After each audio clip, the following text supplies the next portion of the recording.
খাই। ওর বড় কাকা তো 50 বছর বয়স, বোঝেনি তা ওর কার্ড দিচ্ছেন কিভাবে? তুমি এই কই 5টা নিছো, আমি মোটে নিছি 2টো। বক্কার ভাই মেম্বার হওয়ার আগে তো তুই বক্কার বাসা চলি, তুই তো 2 দিনই আইছিস।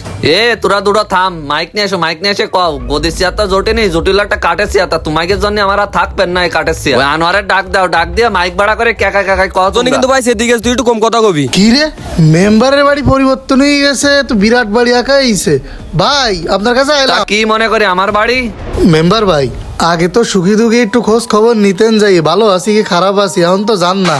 আরে পরিষদে বসতে সময় পাইনি, এলাকার তো উন্নয়ন করিস তা তো দেখতে পাচ্ছিস। তোকে সময় দেবো আর কি, হাতে আসার মাত্র 5টা বছর। ও ভাই, আমার দাদির জন্য একটা বয়স্ক ভাতার কার্ড করে দিতিবে, শুনলাম না এবার খানিক কার্ড আপনার হাতে আইছে। তা আমার দাদির একটা বয়স্ক ভাতার কার্ডের ব্যবস্থা করে তুই দেওয়া তো যায়? কার্ডের কথা করছিস, কার্ড তো আর বেশি নেই, একটা কার্ড মনে হয় আছে। তা লোকজনের না দিলে লোকজনও মন খারাপ করবেন। তা তুই একটু কাছাকাছি আয়, এদিকে আয়, শোন জি ভাই বলেন। করছি কি